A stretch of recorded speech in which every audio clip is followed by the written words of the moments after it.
Sucesso não ocorre por acaso. É simples, mas não é fácil. O que eu vou discutir com você hoje é a diferença que faz a diferença entre um indivíduo bem-sucedido e um indivíduo que batalha e não consegue o que quer na vida. Para fazermos isso, eu vou começar definindo o que é sucesso. Sucesso é conseguir o que você quer, o que é diferente de felicidade. Felicidade é querer o que você conseguiu. Para você ser feliz, você não precisa de mais nada. É só aceitar o que você tem. Isso não lhe impede de continuar almejando outras coisas na vida. Só que, infelizmente, as pessoas, de um modo geral, confundem sucesso com felicidade. E a história vai mais ou menos assim. Quando eu crescer, quando eu passar no vestibular, quando eu me casar, quando eu me divorciar. E o indivíduo passa pela vida igual um gato passa por um telhado de zinco quente. Só sente o calorzinho. Nesse programa, eu não vou lhe ensinar a ser feliz. É só você aceitar o que você tem. Mas eu vou lhe ensinar como conseguir o que você quer. E isto é uma ciência. Do mesmo modo que você aprende física, do mesmo modo que você aprende química, você aprende a ser bem-sucedido na vida. Para ser bem-sucedido na vida é muito fácil. É fazer o que precisa ser feito. Então nós vamos fazer o seguinte, nós vamos analisar aqueles indivíduos bem-sucedidos e descobrir quais as características desses indivíduos que fazem a diferença. E vamos incorporar isso no seu cérebro. E com isso você terá a chance também de ser bem-sucedido. Viveu nos Estados Unidos um indivíduo de nome Andrew Carnegie. O senhor Andrew Carnegie nasceu na Escócia. Ele era, na época dele, provavelmente o homem mais rico do mundo. Ele trabalhava no mundo do aço. Um dia, Andrew Carnegie, em uma das suas reflexões, ele teve um insight.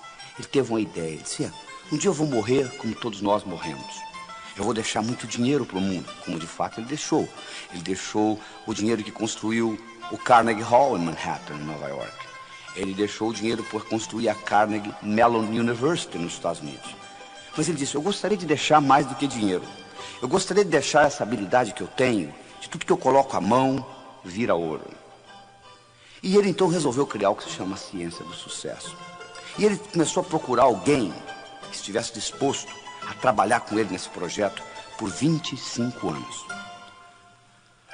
Uma noite ele estava numa festa e ele conheceu um jovem de 19 anos de idade, de nome Napoleon Hill. E ele ficou impressionado com a inteligência desse jovem. E ele propôs a este jovem fazer esse trabalho de 25 anos, desenvolvendo a ciência do sucesso. Napoleon Hill foi para casa, pensou no assunto, avaliou, voltou e disse, eu aceito. Então Napoleon Hill, durante 25 anos, fez um estudo do que era sucesso.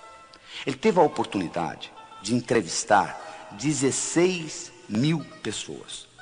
Das 16 mil pessoas que ele entrevistou, 1.000 eram milionários. Dos 1.000 milionários, ele selecionou 500, que além de terem dinheiro, tinham paz de espírito, boa vida familiar, boa saúde, etc. E ele analisou profundamente as características desses 500 milionários e comparou com o resto. E ele descobriu que existiam 6 características principais que faziam uma diferença. E essas características são uma boa autoestima, uma boa habilidade de se comunicar, uma boa habilidade de estabelecer metas, de saber o que você quer, uma atitude positiva, uma dedicação ao trabalho e uma ambição sadia. O que eu vou discutir com você neste programa é exatamente como você consegue incorporar na sua estrutura psicológica essas 6 características. Você pode imaginar como se fosse uma escada, onde cada uma dessas características constitui um degrau da escada. E essa escada não leva a nada. Por que ela não leva a nada? Porque a escada do sucesso está sempre em construção. Não tem essa história de chegar. O que vale não é a chegada. O que vale é a caminhada. Então, são características que você vai incorporando. E uma coisa mais. Do ponto de vista didático, eu vou dividir para você em 6 degraus, em 6 etapas. Mas do ponto de vista real, é como se fosse um jogo de xadrez. Quem joga xadrez sabe, se você mexer numa peça do xadrez, Você não mexeu numa peça, você mexeu no jogo inteiro. Aqui é a mesma coisa. Quando eu melhoro a sua autoestima, a sua habilidade de se comunicar melhora, a sua habilidade de estabelecer metas melhora, etc, etc, etc. Mas do ponto de vista didático, eu vou discutir com você uma de cada vez. Combinado? Muito bem. Então vamos começar com a primeira. Vamos discutir com você autoestima. Gostando mais de você. Se você não gosta de você, o mundo não vai gostar de você. Esta é a verdade. Infelizmente, do modo como nós somos criados, com as repreensões que nós recebemos na infância, estudos feitos mostrando que colocando microgravadores em crianças de 4 anos de idade, para cada elogio eles recebem 9 repreensões. A psicologia moderna mostra que para cada repreensão ser anulada do seu cérebro, você precisa de 7 elogios. E para cada elogio você recebe 9 repreensões durante a sua infância. Imagina o que vai acontecendo com a sua autoestima. Não só isso, você escuta muito não. Até a idade de 8 anos você escuta 100 mil nãos. Não faça isso, não faça aquilo, não faça aquilo, não faça aquilo. Que às vezes naquela época é importante, mas que depois, mais tarde, não tem significado nenhum. Mas você carrega aquilo com você. Conclusão, você chega à idade adulta com a autoestima lesada. Como você tem que continuar vivendo, o que você faz? Você arruma um mecanismo de compensação. Você cria uma máscara. Só que toda compensação traz deformação. Então você termina deformado psicologicamente de uma forma ou de outra. Então o que nós mostramos que a primeira coisa que você tem que fazer é aprender a gostar de você. Você tem que melhorar a sua autoestima. O seu desempenho nunca será maior do que a sua autoimagem. Então, à medida que você melhora a sua autoimagem, você melhora o seu desempenho, tanto pessoal quanto profissional. O bonito disso tudo é que essa autoestima, ela foi codificada no seu cérebro linguisticamente. E do mesmo modo que ela foi codificada linguisticamente, ela pode ser descodificada linguisticamente. Ou seja, você não precisa morrer com a autoestima que você tem, você pode melhorá-la. E você melhora essa autoestima entendendo como que essa autoestima é estruturada em você. O cérebro tem 10 bilhões de células, 100 trilhões de conexões nervosas. E é dividido basicamente em 2 partes, esquerda e direita. O cérebro esquerdo tem funções diferentes do cérebro direito. E existe uma estrutura que liga um hemisfério ao outro. O que acontece é que os indivíduos, de um modo geral, costumam usar muito uma parte do cérebro sem usar a outra. E se você não tiver acesso ao seu hemisfério direito, vai ficar muito difícil você recodificar a sua autoestima, porque ela está ligada ao que nós chamamos na neuroanatomia de sistema límbico. Então eu vou mostrar para você como que você entra nesse hemisfério direito e você consegue melhorar a sua autoestima. Um passarinho para voar precisa de 2 asas. Você nunca vai ver um passarinho voando com a asa só. O indivíduo, para ser bem sucedido, ele tem que aprender a trabalhar com as 2 partes do cérebro, o hemisfério esquerdo e o hemisfério direito. O hemisfério esquerdo, ele é verbal, ele é lógico, ele é matemático, ele é digital, ele é objetivo. O hemisfério direito, ele é holístico, ele é não verbal, ele é emocional, ele é global. O hemisfério esquerdo ele consegue ver a árvore, mas ele não consegue ver a floresta. O hemisfério direito ele consegue ver a floresta, mas ele não consegue ver a árvore. Então você precisa trabalhar com os 2. Enquanto você aprende a trabalhar com esses 2, infelizmente na escola você não aprendeu, porque a educação no mundo ocidental é orientada predominantemente para o hemisfério esquerdo, então você tem pouco acesso ao hemisfério direito, e 99% do seu poder está a nível inconsciente, porque o hemisfério esquerdo é apenas a ponta do iceberg. Porque o poder, 99%, está no hemisfério direito, está a nível inconsciente. Se você não tem acesso a isso, você não tem acesso a uma grande parte do seu poder pessoal como ser humano. E além disso, você não consegue recodificar coisas que você codificou na infância. Então eu vou lhe mostrar como isso funciona e como você consegue penetrar nesse hemisfério direito e fazer uma modificação nessa estruturação. E com isso, a sua autoestima vai mudar. No momento que a sua autoestima mudar, o seu desempenho vai mudar, ou seja, você vai melhorar o seu dia a dia. E com isso, a sua vida vai melhorar. Então vamos trabalhar nisso. Primeira coisa que você tem que entender é o seguinte: você, para entrar no hemisfério direito, os seus músculos têm que estar relaxados. Você não consegue entrar no hemisfério direito com a musculatura contraída. Então você tem que aprender um processo de relaxamento. Nem que seja um relaxamento de 3, 4 minutos. Mas você tem que aprender a dar uma desligada.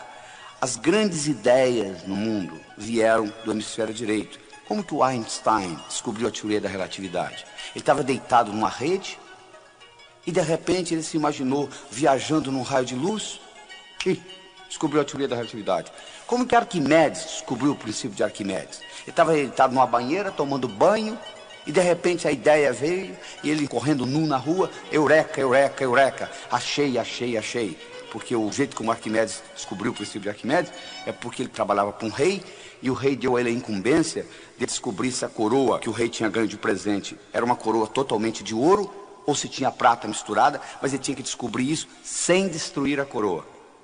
E ele levou essa ideia para a banheira, ele tomando banho, de repente ele descobriu como que ele conseguiria fazer isso sem destruir a coroa. E daí veio o princípio de Arquimedes. Mas o que eu estou querendo dizer é o seguinte: as grandes ideias vêm desse hemisfério direito. E você geralmente tem que estar num processo de relaxamento para que você penetre nessa parte do seu inconsciente que representa 99% do seu poder.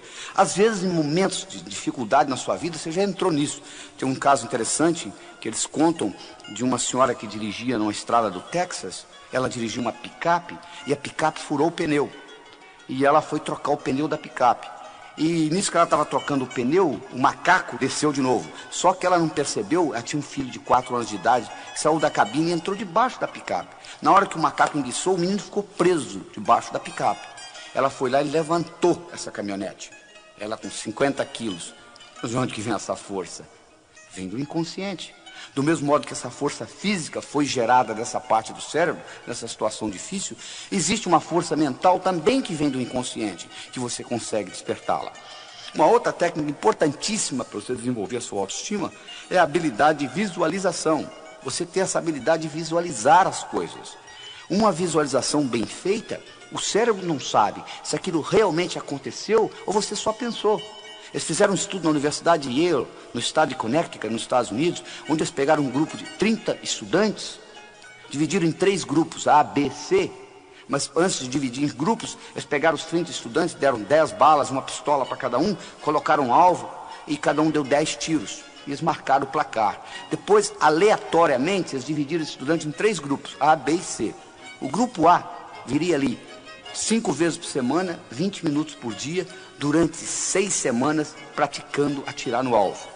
O grupo B faria a mesma coisa, ou seja, 5 vezes por semana, 20 minutos por dia, durante 6 semanas, com a finalidade de ficar ali imaginando que estava atirando, só imaginando, não tinha revólver na mão não. O terceiro grupo viria ali e ficaria ao mesmo tempo conversando, batendo papo. 6 semanas depois eles foram retestados. O grupo que usou o revólver para praticar melhorou no placar 83%. O grupo que só usou a imaginação melhorou 82%. O grupo que não usou nada, nem o revólver, nem a imaginação, não melhorou absolutamente nada. Provando que o revólver era nada mais, nada menos um instrumento para você imaginar, para você focalizar a sua mente. Olha o poder da visualização, é impressionante. E isso não é ensinado na escola. Você pode modificar muita coisa dentro de você à medida que você aprende a visualizar. O processo simples que eu ensino é o seguinte: você pega uma maçã na mão esquerda, uma laranja na mão direita, coloca na altura dos seus olhos, fecha os olhos e imagina a laranja e a maçã. Se você tem dificuldade, você abre os olhos, dá uma coladinha, torna a fechar, e com isso você vai começando a treinar, que é uma habilidade que você tem que treinar. A outra coisa importante para você desenvolver a sua autoestima é você sorrir.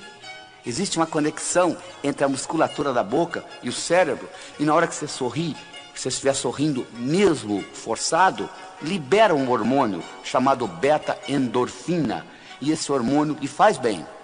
As pessoas que sorriem mais, de um modo geral, vivem mais. Você pode ir num lobby de um hotel, fica na saída de um elevador, quando sai um casal, por exemplo, você vai ver que o homem sai de cara feia, a mulher sai sorrindo. Você sabe que as mulheres vivem 8 anos e meio a mais do que os homens. Então, o sorriso é muito importante para facilitar a sua autoestima. Outra coisa importantíssima para desenvolver a sua autoestima é você entender que semelhante atrai semelhante. Se você abrir a torneira da sua cozinha, sai água. A água vai para o esgoto. O esgoto vai para o rio. O rio vai para o mar. Água vai para a água. Ódio vai para quem tem ódio. Amor vai para quem tem amor. Não é verdade? Sucesso vai para quem tem sucesso. Não é verdade? Sucesso vai para quem tem sucesso. Então é importante, de vez em quando, você parar e você começar a analisar o seguinte: quais foram os grandes sucessos que eu tive na minha vida? O que eu fiz até hoje de importante?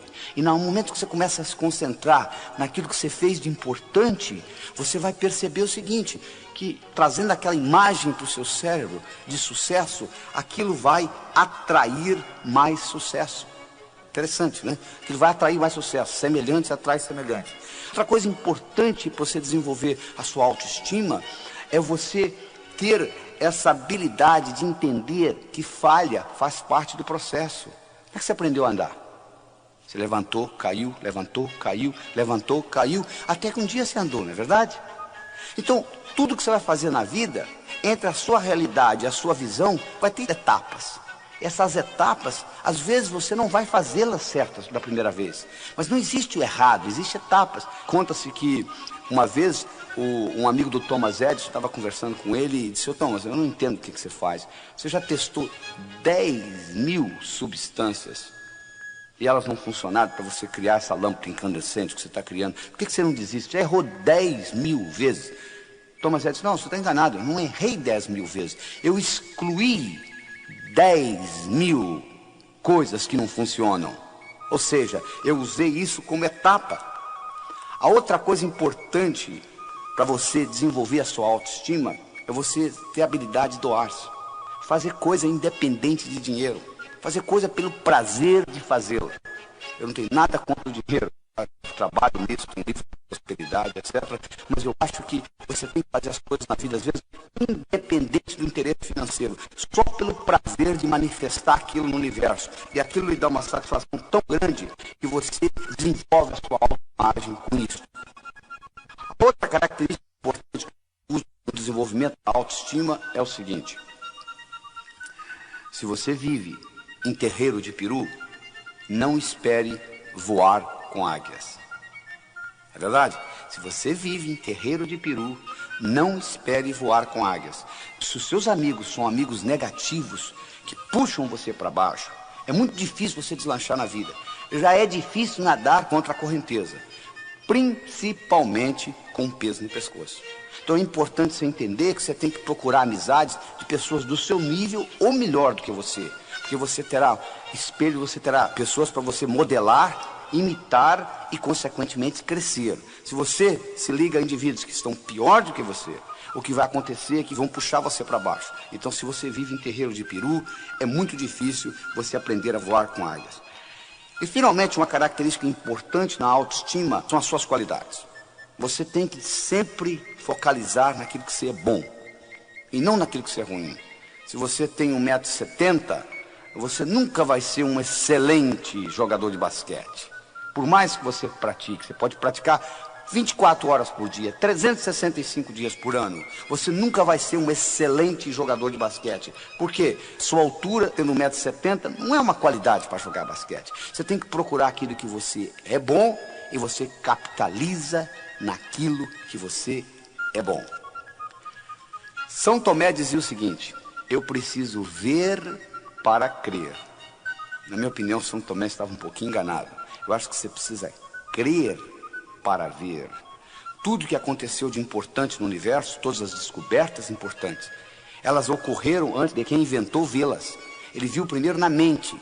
Então, se você tem que ver para crer, pouca coisa vai acontecer na sua vida, que você tem que sempre presenciá-la primeiro para depois imitá-la. Você já pensou se todo brasileiro tivesse essa atitude? Eu só acredito que a crise brasileira vai passar o dia que ela passar. E todo mundo falasse do mesmo jeito, todo mundo ia ficar de braço cruzado, esperando essa crise passar. É verdade? Então o que você tem que fazer é o seguinte: você tem que crer para ver. Este que é o segredo. Você tem que acreditar primeiro e depois colocar em prática. Porque tudo que acontece no universo físico, primeiro aconteceu na mente de alguém. Essa é a grande verdade. É muito importante você entender isso. E essa credibilidade, às vezes você é bloqueado pelas mensagens negativas que você recebeu durante a infância. Eu faço uma analogia muito interessante, seguinte: imagine aí imagine um jarro, que você põe uma pulga dentro desse jarro e você tampa o jarro. Imaginou? Agora, a pulga não vai gostar de ficar nesse jarro. Ela vai pular para sair do jarro. Então ela pula, ela bate na tampa, volta, bate, volta, bate, volta. Chega uma hora que a pulga vai cansar. Então ela vai pular mais baixo um pouquinho. Quando a pulga começar a pular mais baixo um pouquinho, você pode ir lá e destampar a tampa do jarro, que a pulga nunca mais vai pular fora do jarro. Você não acredita? Faça a experiência aí para você ver o que vai acontecer. Mas você não precisa fazer a experiência. Você está lembrado como é que eles treinam o elefante no circo? Eles pegam um elefante bebê, amarram uma corda no pescoço dele, amarram numa árvore. O elefante tenta sair, não consegue, tenta sair, não consegue, tenta sair, não consegue, até que o elefante desiste.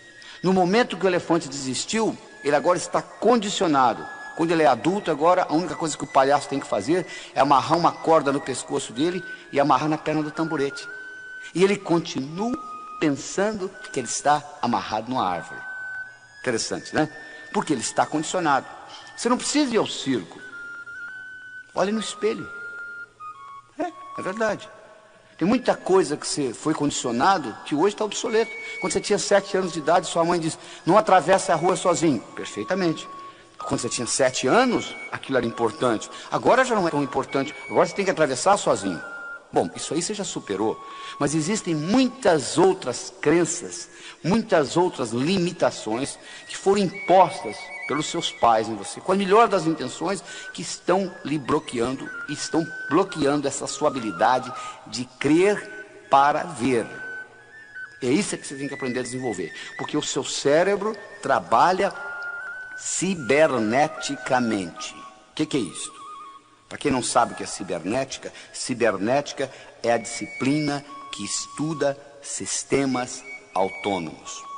Se você coloca um termostato no ar-condicionado de uma sala, e vamos supor que você coloque 22 graus Celsius, a temperatura da sala vai ficar mais ou menos em torno de 22 graus Celsius, independente da temperatura lá fora. E como que isso vai ser feito? Vai ter um sensor que vai detectar a temperatura da sala e vai dizer o ar-condicionado para ligar ou desligar. Então, quando eu coloco um termostato no ar-condicionado de uma sala, eu coloquei inteligência numa máquina. O ar-condicionado passa a pensar em ligar e desligar independente da minha interferência. O seu cérebro funciona do mesmo jeito. Você tem termostatos. Você tem um termostato para dinheiro. Você tem um termostato para saúde. Você tem um termostato para amizades. Você tem um termostato para vida profissional. Você tem um termostato para vida familiar. E você vai obter no seu dia a dia mais ou menos aquilo que você tem no seu termostato. Você quer mudar o seu dia a dia? Mude o seu termostato. Eu tenho uma história interessante do indivíduo, uma história verdadeira nos Estados Unidos. O indivíduo era um corretor de imóveis. Ele vendia imóveis. Era um brilhante, um cara de boa aparência, boa inteligência, boa educação, boa comunicação, conhecia o assunto. Mas, infelizmente, quando chegava no fim do ano, ele juntava o que ele tinha ganho, ele faturava $30 mil por ano, que nos Estados Unidos não é muita coisa. E ninguém conseguia entender, o cara tão brilhante na profissão dele, como ele conseguia ganhar só $30 mil por ano? Um dia ele foi hipnotizado, e durante a hipnose, descobriu-se que quando ele tinha 7 anos de idade, o pai dele tinha falecido. E a companhia para a qual o pai trabalhava teve uma festa, uma cerimônia, onde ele e a mãe foram convidados. E nessa cerimônia, o presidente da companhia fez um discurso e homenageou o falecido pai dele, dizendo o quanto tinha sido trabalhador, honesto, dedicado. E chamou ele e a mãe ao palco e deu para eles um envelope. E a mãe abriu o envelope e dentro do envelope tinha um cheque de $30 mil, que correspondia ao seguro de vida do pai. E aquele menino com 7 anos de idade, olhando aquilo, fez a seguinte decisão: um homem honesto, trabalhador, decidido, vale $30 mil por ano. Só que ele completou por ano. Agora, na idade adulta, ele agora trabalhando, ele faturava $30 mil por ano. Trazido de volta da hipnose. E usando essa tecnologia que eu estou discutindo aqui com vocês, ele reestruturou essa crença. Ele modificou essa percepção de realidade. No mês seguinte ele dobrou o que ganhava, no mês seguinte ele triplicou e assim por diante. Um ano depois, esse mesmo indivíduo faturava $1 milhão por ano, levantando a mesma hora que ele sempre levantou, indo dormir a mesma hora que ele sempre foi dormir, fazendo o que ele sabia fazer, vender imóveis. O que mudou? Nada. O que mudou foi o termostato dentro dele. Ou seja, o termostato para dinheiro mudou na vida dele. Então é como se você tivesse com letras invisíveis escritas na sua testa o quanto você vale. Está escrito aqui que você vale $10 mil na sua testa invisivelmente. O universo vai entregar $10 mil. Está escrito aqui que você merece um bom relacionamento, você vai encontrar um bom relacionamento. Então o segredo está em você ficar certo por dentro. E aí você vai ficar certo por fora. Não tem nada errado com o universo. O universo é um lugar abundante, paradoxal, feito para todo mundo ganhar. Só que você tem que estar certo. Porque se você não estiver certo, você muda de emprego, você muda de cidade, você muda de país. Você já percebeu que quando você muda de uma empresa para outra, o outro patrão, depois de 5, 6 meses, começa a parecer igual aquele antigo? Por quê? Você levou os seus problemas com você. Porque o indivíduo diz assim, se eu pudesse mudar dessa cidade para outra, eu resolveria o meu problema. Não, você não resolveria. Você não resolveria porque quando você muda, você leva você com você. Esse aqui é o problema. Se você pudesse deixar você na outra cidade, mas você leva você com você e os seus problemas são internos, então eles serão manifestados na outra cidade, de uma forma diferente, com faces diferentes, com ambientes diferentes, mas serão manifestados. Este é o grande problema. Então o que você tem que entender, você tem que reestruturar de dentro para fora. Essa é que é a solução. A analogia que eu quero deixar para você nessa autoestima é a seguinte: imagine um jarro com bolas de várias cores dentro desse jarro. Imaginou? Imagine que tem vermelha, verde, amarela e as amarelinhas. São os problemas que você carrega com você na vida, as codificações negativas de infância, etc. Você tem 2 modos de você eliminar essas amarelinhas de dentro desse jarro. Uma delas, você vai lá e tira uma por uma das amarelinhas. Você pode fazer isso na psicoterapia, etc. A outra é você começar a colocar bolas vermelhas, verdes, bolas de outras cores dentro desse jarro, sob pressão, e automaticamente as amarelinhas serão eliminadas. Isso é um jeito de fazê-lo. Então comece a fazer planos, comece a estudar o que você quer fazer diferente, comece a valorizar mais o seu trabalho, valorizar mais a sua autoimagem, e com isso você vai notar que à medida que a sua autoimagem melhora, o seu desempenho melhora. Então esta é a primeira das 6 características importantes. Comunicação. Comunicação é fundamental em você conseguir o que você quer. Qual o valor de uma moeda de ouro no fundo do Oceano Atlântico, onde ninguém consegue chegar lá? Vale nada, não é verdade? O que adianta você ter conhecimento na sua cabeça se você não consegue se expressar?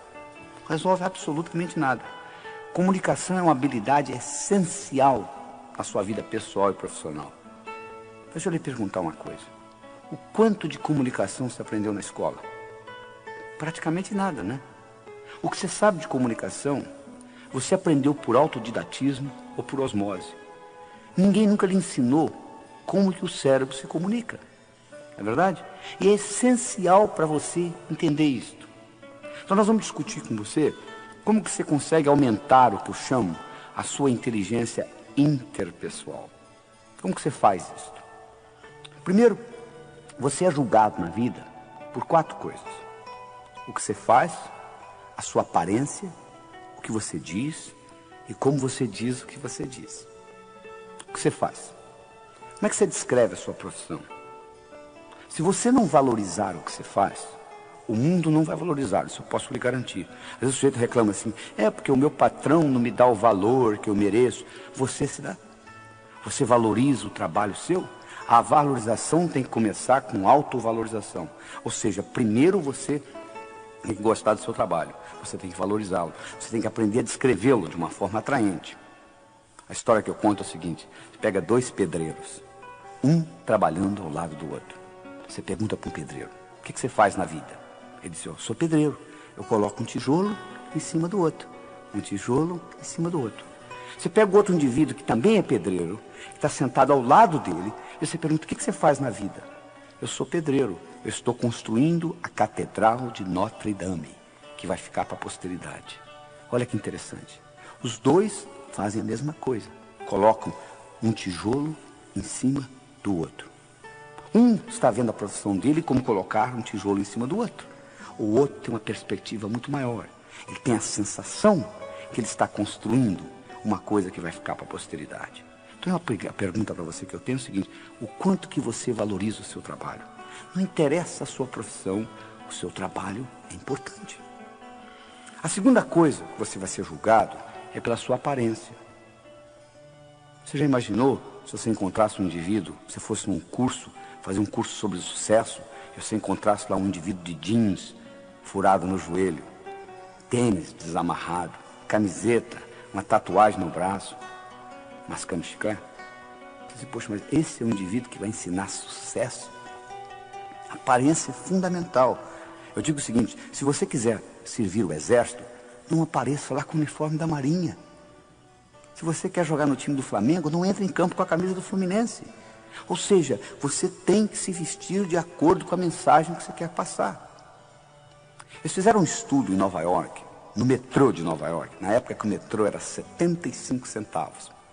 Eles pegaram um estudante, colocaram 50 centavos na mão dele e disseram o seguinte: ó, você vai ficar aqui na porta do metrô e vai abordar as pessoas do seguinte modo. Você vai dizer assim: ó, esqueci minha carteira em casa e o metrô é 75 centavos, eu tenho 50. Dá para completar 25 para ir para casa? O estudante fez isso durante 1 hora. Ganhou $6. Nada mal, né? Na segunda hora, eles colocaram uma gravata nele. Ele ganhou 18. 3 vezes mais. Os psicólogos fazendo o estudo pensaram: vai ver que, sabe o que aconteceu? Ele ganhou know-how. Ele aprendeu como solicitar. Por isso que ele conseguiu mais na segunda hora do que na primeira. Aí o outro disse: não, mas deve ser por causa da gravata. Não é, vamos tirar a dúvida. No dia seguinte, eles fizeram o inverso. A primeira hora, o estudante ficou de gravata. A segunda hora, ele ficou sem gravata. Aí, na primeira hora, ele ganhou 3 vezes mais do que a segunda. Além disso, não só ele ganhou mais, teve gente que deu dinheiro para ele para comprar o jornal, sem ele pedir. Olha que interessante. Isso é só para mostrar o valor da aparência. Por exemplo, nos Estados Unidos, mais do que no Brasil, o valor de você estar de gravata é importantíssimo. Então, se você quer servir exército, não apareça lá com o uniforme da Marinha. É importante você cuidar da sua aparência. Então, a primeira coisa que é importante é você saber descrever bem o que você faz. Valorizar o seu trabalho. A segunda coisa importante é a sua aparência. Quer dizer, você tem uma aparência que é agradável. A terceira coisa importante é o que você diz. É importante o que você diz, porque você vai expressar a sua inteligência. Se você não está certo de uma coisa, fique calado. Porque enquanto você estiver calado, eles não sabem se você é inteligente ou não. Mas no momento que você falar besteira, eles vão detectar imediatamente que você não é tão brilhante naquele assunto. Então, quando você não sabe, escute. Por isso nós temos 2 ouvidos e uma boca só. Porque nós somos construídos para escutar mais do que falar. Ainda tem mais. Toda vez que você fala, a sua pressão aumenta, sabia? Toda vez que você escuta, a sua pressão diminui. Então existe um reflexo cardiovascular entre você falar e ouvir. Quando você fala, a pressão sobe. Quando você escuta, a pressão desce. Então, escutando, não só você está fazendo bem para o seu corpo, porque você está com a pressão diminuída, como também você está aprendendo. Um jeito de você aprender. E quarta característica, não só o que você fala, mas como você fala. Eu poderia trazer alguém aqui que fizesse essa apresentação do mesmo jeito que eu estou fazendo, usando o mesmo vocabulário. A apresentação poderia ser muito melhor ou muito pior, porque não é só o que eu falo que está sendo contado aqui, é como eu falo, que ênfase que eu dou às palavras, de que modo que eu coloco a energia, isso tudo conta. Vou provar isso para vocês. Escute essa frase. Eu não disse que ele roubou o dinheiro. Eu não disse que ele roubou o dinheiro. Quem foi que disse? Eu não disse que ele roubou o dinheiro. Como que você se expressou? Eu não disse que ele roubou o dinheiro. Quem foi que roubou? Eu não disse que ele roubou o dinheiro. Como que ele conseguiu? Eu não disse que ele roubou o dinheiro. O que foi então que ele roubou? Olha só, a mesma frase tem 5 significados diferentes, dependendo de onde você coloca a ênfase. Não é verdade? Às vezes tem briga de marido e mulher, a mulher pergunta para o marido, bem, você está com raiva? Não! O que você acha? Não é só o que você diz que conta, mas como você diz. Então são essas 4 características importantes na sua comunicação. O modo que você expressa e valoriza a sua profissão, como é que você apresenta o que você faz, a sua aparência, o que você diz e como você diz. E como você diz tem muito a ver com o movimento dos olhos. Através do movimento dos olhos, você pode se tornar mais inteligente, mais criativo, melhorar a sua memória, melhorar a sua comunicação e até a sua vida sexual, através do movimento dos olhos. Você pode movimentar seus olhos em 9 posições diferentes. Você pode olhar para cima, para a esquerda, para o centro, para a direita. Você pode olhar na horizontal, para a esquerda, para o centro, para a direita. Você pode olhar para baixo, para a esquerda, para o centro, para a direita. Vou repetir aí, olha só. Você pode olhar para cima, para a esquerda, para o centro, para a direita. Você pode olhar na horizontal, para a esquerda, para o centro, para a direita. Você pode olhar para baixo, para a esquerda, para o centro, para a direita. Vamos esquecer as posições centrais que não tem nada a ver com essa nossa apresentação aqui de hoje. Sobram 6 posições. Você pode olhar para cima, para a esquerda, para a direita. Você pode olhar na horizontal, para a esquerda, para a direita. Você pode olhar para baixo, para a esquerda, para a direita. De acordo com a posição do olho, você vai ativar áreas diferentes dentro do seu cérebro. É verdade. Então, vamos explicar isso melhor. O abecedário do pensamento tem 3 letras. O que é isso? É o seguinte. Todo pensamento que você tem, por mais simples ou complexo que ele seja, ele pode ser desmembrado em 3 componentes, que eu chamo de letras do pensamento. Imagem, som e sentimento. Vou provar isso para você. Recorde alguma coisa agradável que ocorreu no seu passado. Então, olha aí, veio uma imagem no seu cérebro, com ou sem sons, dependendo do que aconteceu lá, o barulho do mar, o vento, ou a música, ou alguém conversando, não é verdade? E a sensação é agradável, porque eu solicitei um evento agradável.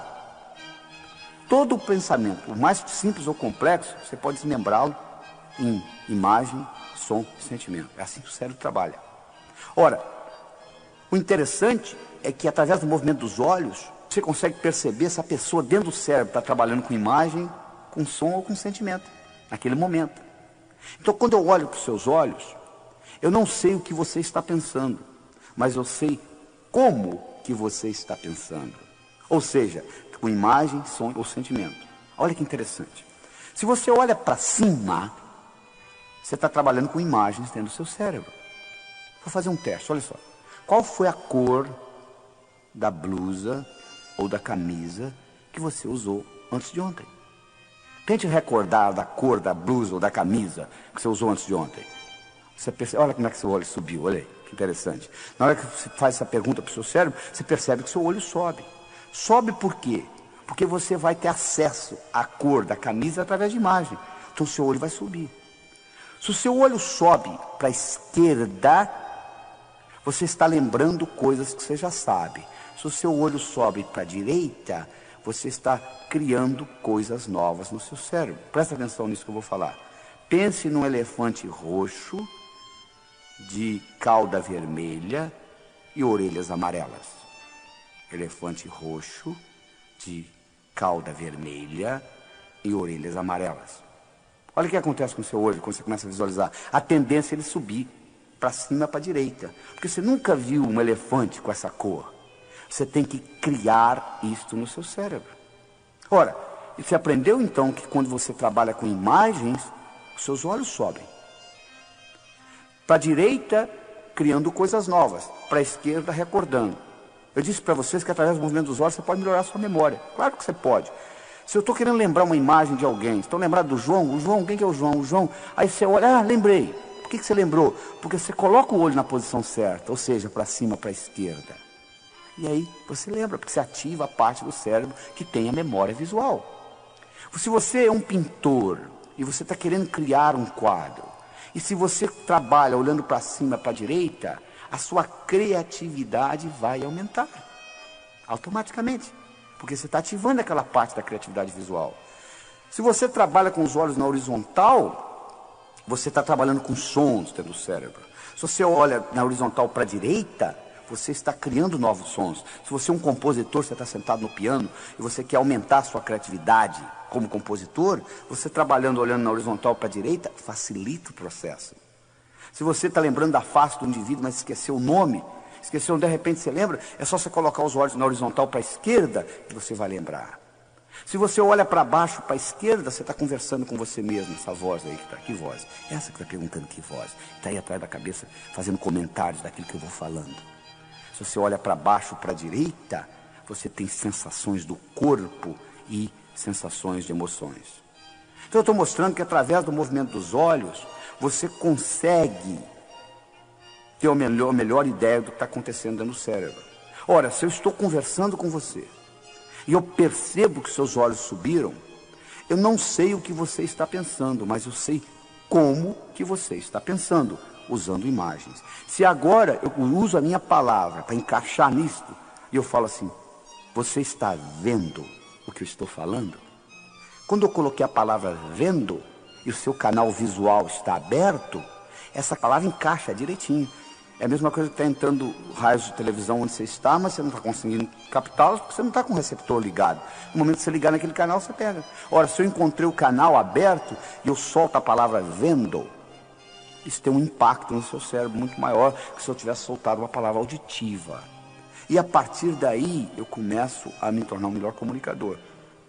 Isso nós vamos discutir no outro programa, numa outra fita, da comunicação global, aumentando sua inteligência interpessoal, onde nós vamos mostrar em mais detalhes como que se aumenta isso.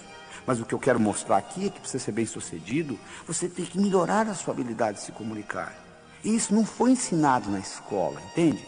O que você aprendeu de comunicação, você aprendeu por intuição, por osmose, copiando os outros. Mas o que eu estou lhe mostrando aqui é que o cérebro tem um mecanismo de se comunicar. E no momento que você aprende isso, a sua habilidade, o seu poder pessoal aumenta e o que você tem para conseguir na vida muda.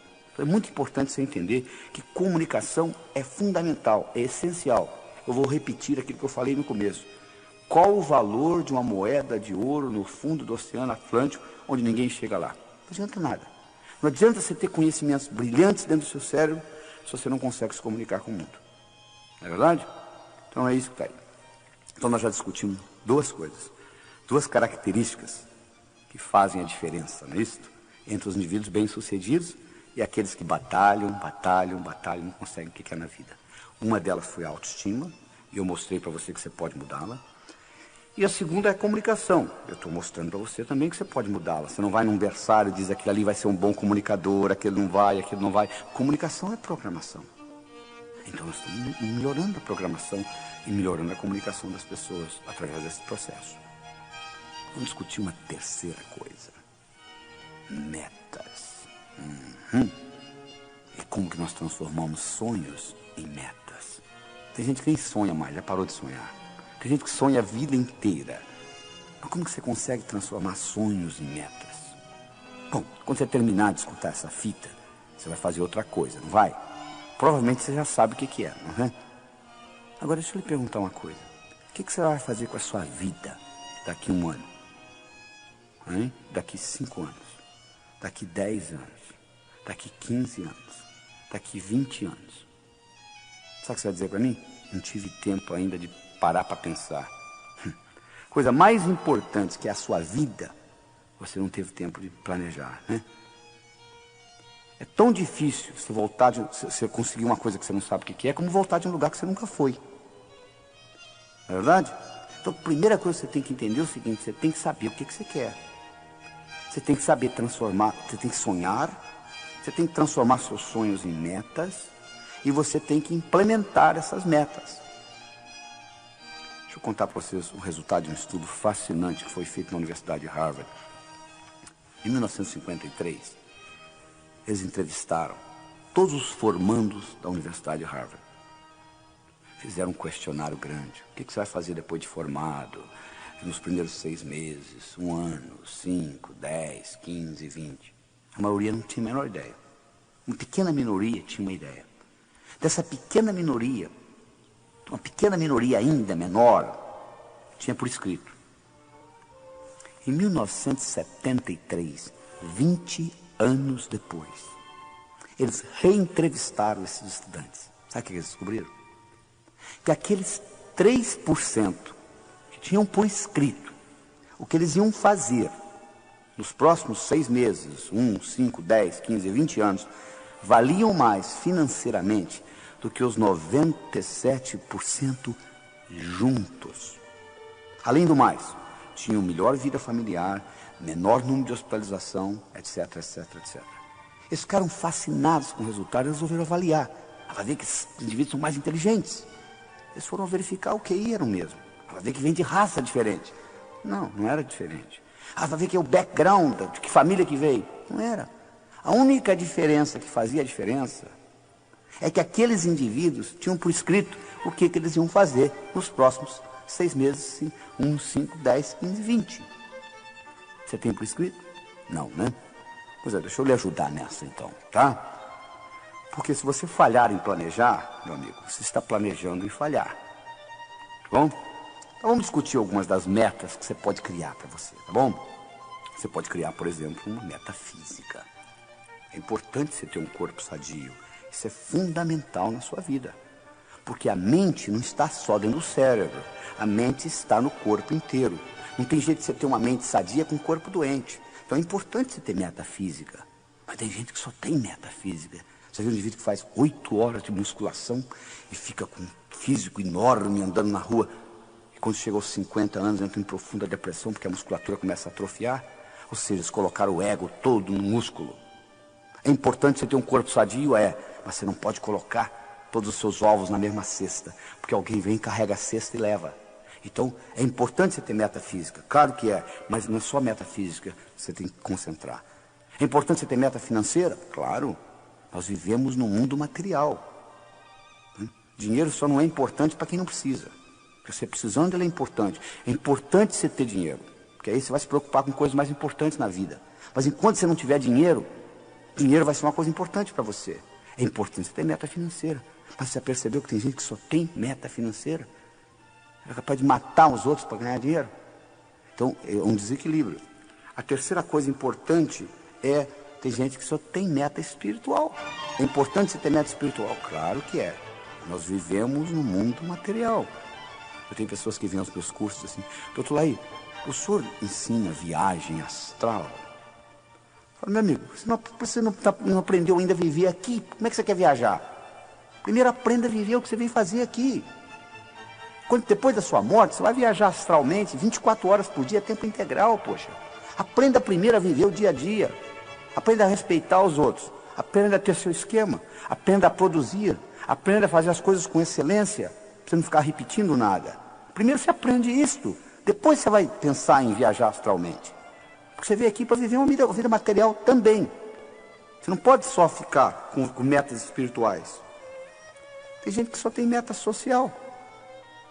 Qual é a próxima festa que eu vou? Qual é a próxima festa? Qual é a próxima festa? É importante você ter uma vida social, mas se você fica só nisso que está aí, fica muito difícil. É importante você ter uma vida profissional, uma meta profissional. Fundamental. Mas se você só tem meta profissional, você infarta aos 40, não sabe por quê. Os seus filhos crescem, você nem tem oportunidade de brincar com eles. Então você tem que equilibrar tudo isso. É importante você ter uma meta familiar. Nossos filhos são muito importantes. Tão importantes quanto a gente. Nem mais, nem menos. Importante você entender isso. Nos Estados Unidos existe uma síndrome chamada síndrome do ninho vazio. O que é isso? É a mãe de família que se dedica a vida inteira aos filhos. Faz mais nada, só se dedicando aos filhos. Os filhos crescem, vão embora como nós fomos, e elas entram em profunda depressão. Por quê? Colocaram todos os ovos numa mesma cesta. A cesta foi embora. É importante você ter uma meta familiar? É. Mas faça outras coisas além de cuidar de filhos. Porque os filhos vão crescer, vão embora. E você vai ficar. Então é importante que você tenha outras atividades, outros interesses na vida. Fundamental que você entenda isso.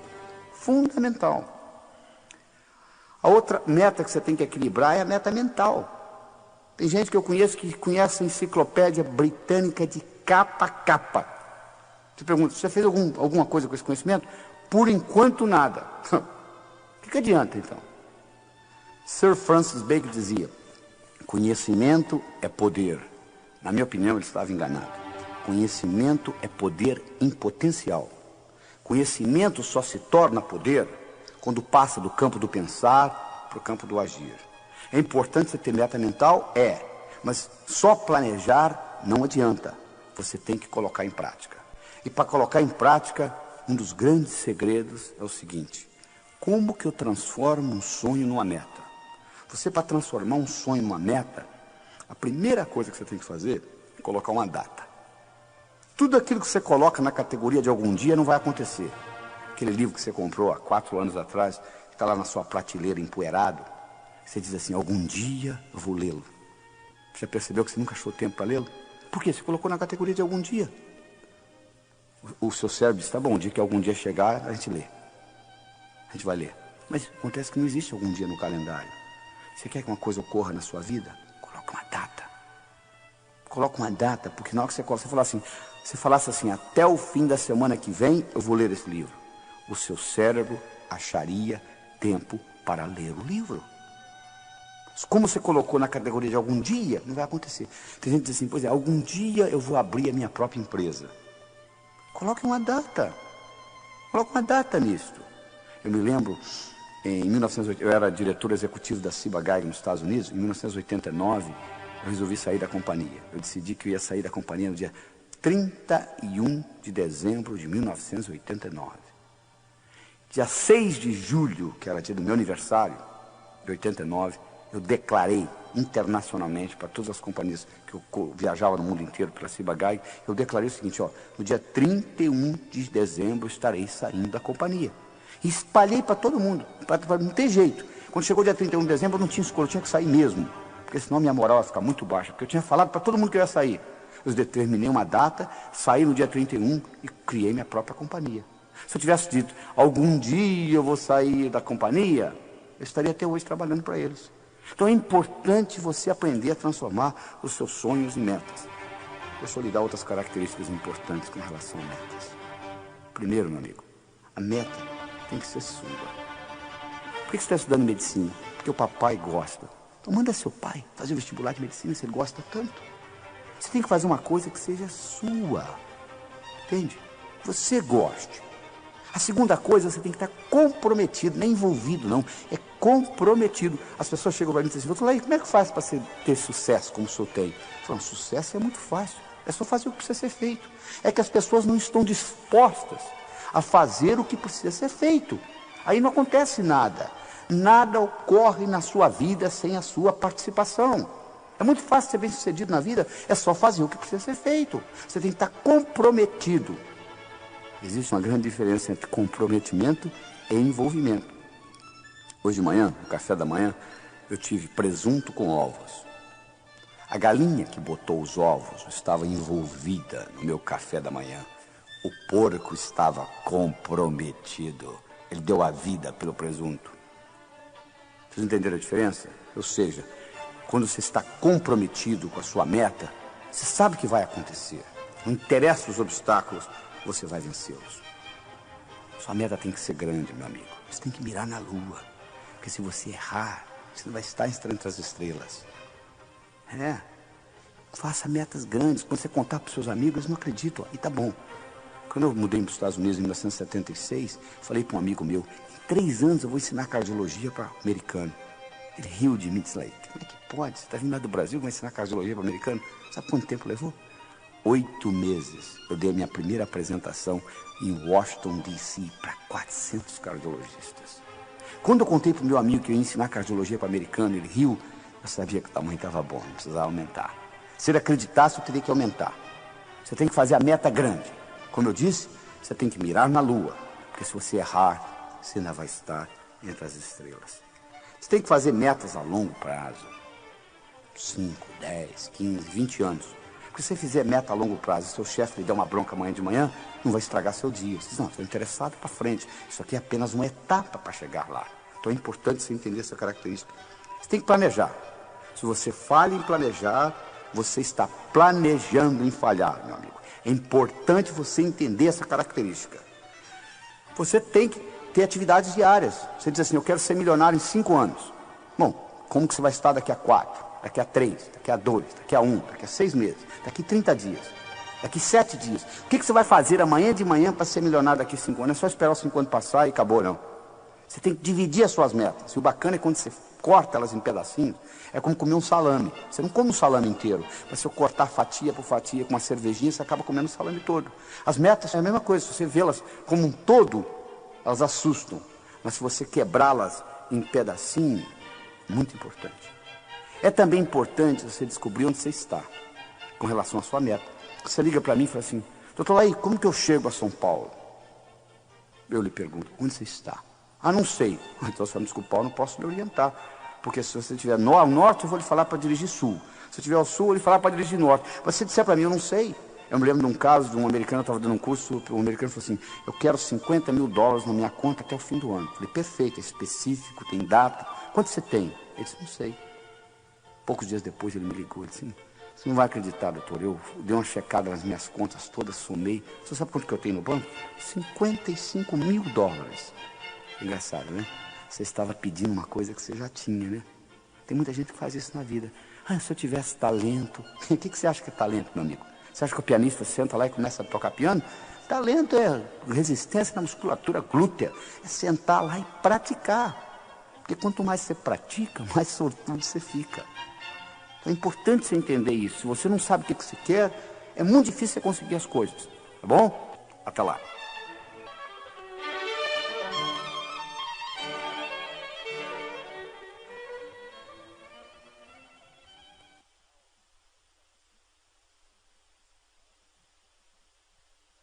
Agora vamos discutir a quarta característica do que Napoleon Hill encontrou naqueles 500 milionários.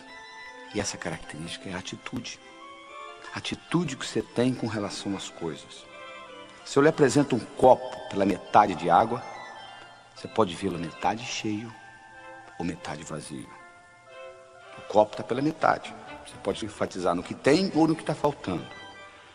Os indivíduos bem-sucedidos, de um modo geral, eles têm a tendência de ter o foco naquilo que tem, não naquilo que está faltando. Ou seja, eles têm uma atitude positiva. Para você entender isso bem, você tem que entender que o que conta não é o que acontece, mas sim como você responde ao que acontece. Isso é que conta. É importante você entender isso. Deixa eu dar um exemplo pessoal meu, para você entender melhor. Meu pai faleceu quando eu tinha 16 anos de idade. Ele faleceu no dia 12 de abril. Eu tenho uma filha de 11 anos, de nome Cristine, e ela nasceu no dia 12 de abril. E eu ficava naquele dilema, quando chegava o dia de aniversário dela, eu ficava naquele dilema: eu devo ficar triste porque é aniversário de morte do meu pai, ou devo ficar alegre porque é aniversário de nascimento da minha filha? Eu tinha aquele dilema comigo. Um dia, eu voltando do cinema com a mãe dela, e ela me perguntou: quando foi? Que mês que seu pai faleceu? Eu falei: abril. Que dia? 12. Ela falou: não é interessante? O seu pai faleceu no mesmo dia que a Cristina nasceu? Você nunca tinha falado isso? Eu falei: é. Foi interessante. Você perdeu uma pessoa que você gostava tanto, e Deus lhe entregou de volta uma pessoa que você ama tanto. Na mesma data, 12 de abril. Pum! Alguma coisa aconteceu no meu cérebro. A data não mudou. Meu pai continuou falecendo no dia 12 de abril, minha filha continuou nascendo no dia 12 de abril. Mas o modo como eu passei a interpretar o aniversário dela mudou totalmente. Então, o que conta na sua vida não é o que acontece, mas sim como você responde ao que acontece. E para você entender isso melhor, eu vou introduzir uma nova palavra no seu vocabulário. É a palavra paradigma. O que é paradigma? Paradigma é o modo como nós percebemos o mundo. É a água para o peixe. O paradigma nos explica que nós estamos dentro de uma borda e como nós somos bem-sucedidos nesses limites. Vou dar um exemplo. Se você é do sexo masculino e você vai numa piscina um domingo de manhã e tira sua camisa, não tem nada demais você mostrar o mamilo, porque você é do sexo masculino. Mas uma pessoa do sexo feminino, e você vai numa piscina no domingo de manhã, você tira o sutiã e fica topless, vai ser um absurdo. Como que pode? Mas qual o problema? Por que o mamilo masculino pode ser mostrado e o mamilo feminino não pode? Se você vai na floresta amazônica, Uma índia daquela está com o mamilo de fora, ela nem sabe o que é isso. É o paradigma. Nesse paradigma que nós vivemos, o mamilo feminino é para ser guardado. E o mamilo masculino pode ser mostrado na piscina. Isso é puramente um paradigma. Eu me lembro quando eu trabalhava no hospital de Methodist em Houston, eu atendi uma princesa da Arábia Saudita, ela tinha uma cardiopatia congênita, eu fui médico dela por várias semanas, e durante todas essas semanas, ela não me permitiu ver o rosto dela. Ela ficava com o rosto tampado. Por quê? Lá no país dela, o paradigma é cobrir a face. Isso é que é importante, porque era o paradigma, então ela não mostrava. Então você tem que entender o seguinte, que você vive por normas, regras, atitudes, e que essas normas, essas regras podem ser mudadas. E no momento que você muda o paradigma, você muda o significado da coisa. E outras coisas acontecem. Se você pegar um peixe que nunca saiu da água, o peixe, ele não sabe que tem água. Ele não sabe o que é não ser água. Porque ele sempre viveu na água. Então um peixe na água que nunca saiu da água não sabe que tem água. Ele vive na água, então faz parte dele. Nós vivemos em paradigmas. Se você vai, por exemplo, no Alasca, um esquimó visitando o outro, na primeira noite, ele oferece a mulher dele para o amigo que vem visitá-lo, para o anfitrião. Você vai na Arábia Saudita, uma mulher casada não pode olhar para o olho de outro homem, porque é adultério. Onde está certo? No Alasca ou na Arábia Saudita? Depende do paradigma. O que não dá certo é você sair do Alasca e querer usar esse paradigma na Arábia Saudita. Eles vão lhe cortar a mão e outras coisas. Então, o importante é você entender que você vive a sua vida em paradigmas. E quando um novo paradigma é apresentado, uma nova ideia é apresentada, ela primeiro aparece como ridícula. Isso é besteira, isso é coisa de louco. Você imaginou, por exemplo, quando a máquina de escrever apareceu? A secretária que era boa para escrever rapidamente, fazia taquigrafia, ela dizia para o patrão, mas que besteira, olha aí, para que máquina, olha como que eu faço isso rápido. Bom, a máquina foi evoluindo, passou na frente dela. Quando o Henry Ford lançou nos Estados Unidos o modelo T, aquele carrinho pretinho, os indivíduos que tinham carruagens, eles olhavam aquilo e diziam, não sei porque esse pessoal compra esses carros, olha aí, olha que coisa, a velocidade que isso anda aqui, eu na minha carruagem, eu ando muito mais rápido.